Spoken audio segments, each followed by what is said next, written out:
Hello, right, okay, I've got my cold press watercolor paper all taped down, and I've got this really thin tape here, which is really good for making these stripes. Randomly putting them down wherever I think, I'm not really worrying about it, anywhere will do really. And you've just got to make sure that they're really secured down, because when you paint on top of them, you don't want the paint seeping underneath. And that's happened to me many times, get very disappointed. So we've got forest green and we've got rose madder deep in the Kuretake range. If you haven't got these paints, I suggest you just pick your favourites and you're just going to get this paint down on the page, not worrying where I'm putting it. I just want to cover all of that page up with these lovely two colours. So these two colours opposite side of the colour wheel and really bounce off each other. So just want to deepen that colour a little bit there, so just adding a second layer. Once your paint is dry, I've grabbed a black fine liner pen and I'm just going to follow the shapes in the paint. So I can see flowers here, so I'm just going to draw those out. Now these colours are really quite dark, and I started with a bit of a plan that I did want to do a doodle over watercolour, and I chose these colours, put them down and started to doodle. And on this purple, it looks, it looks all right. You can see the doodle. But when I moved over to the green, I could see that it's very hard to see. So I was a little bit disappointed when I started doing this black fine liner, doing this particular flower here. And I did think to myself, so what am I going to do now? This isn't really going to show up under the camera. I'm already having some problems with the camera as it is. So I then decided that I was going to go and grab one of my other pens, just because I think this painting needed to be lightened up. It just looked too dark to me. So I grabbed a Uniball broad pen in white, and I'm just outlining what I've already done.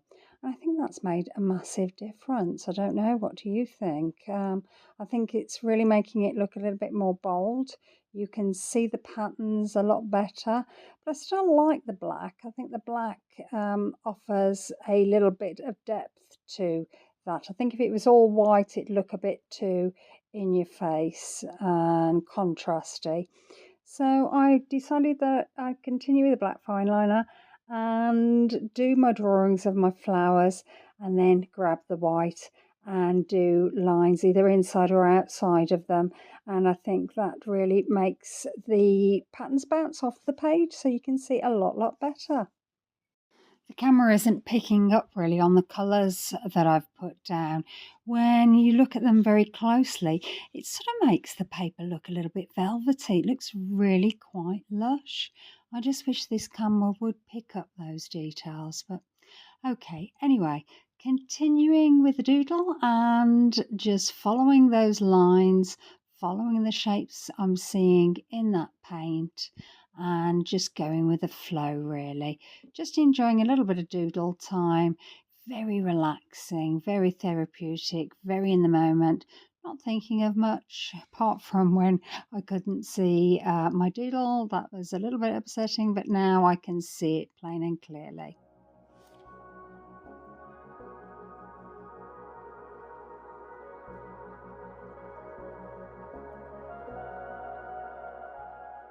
I think the process of doodling is very calming for the mind, but I especially like when I get the watercolours, get them down on the pages and start seeing shapes within there and utilising the colours, and all of the edges of those blooms that you might think usually in watercolour, oh no, what am I going to do with that? Sort of like utilising them into these floral displays, and they turn out, looking quite nice, and you've really had a nice time doing it without any expectation that you need to get something that looks exact to something you're trying to copy, or that needs to look perfect in any way.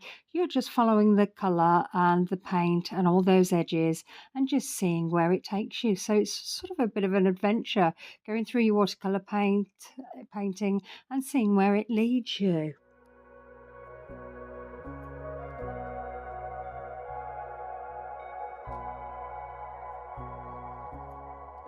So continuing to find the shapes within the paint. If you find that you have like a section where you can't see any shapes, the best thing that I would suggest do is just start drawing. If you've got a theme going on, just continue with that theme until you do see something.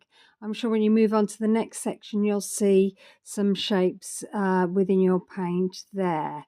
So just go with the flow. Whatever comes out of you, just let it happen.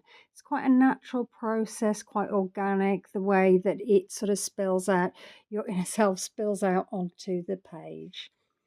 So I'm nearly completed all these sections with the lovely doodles, and I'm not quite sure what it's going to look like when I take off the tape, but I'm quite excited to find out what that will look like.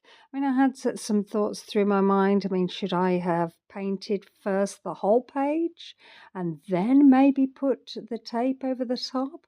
That might have been something a little bit different. I might try doing that another time. Or should I take the tape off and then do some doodle art underneath where that white bit of stripe is? That was another option. So let me know in the comments if you have any ideas, what you think would be best, and maybe I could give it a go and we'll see together whether it works or not.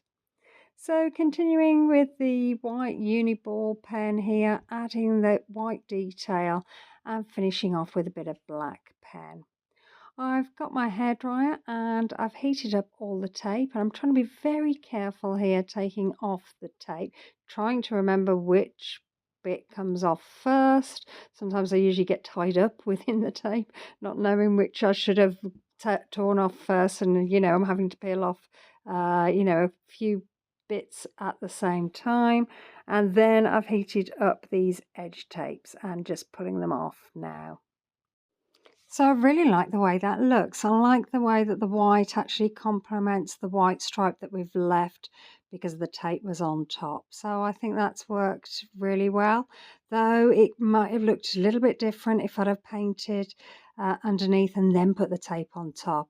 Let me know in the comments what you think I should have done. Should it be like this, or should I have left some paint and painted the whole thing, then put the tape on top, or maybe doodled on them stripes? Well, thanks for watching and hope to see you again soon.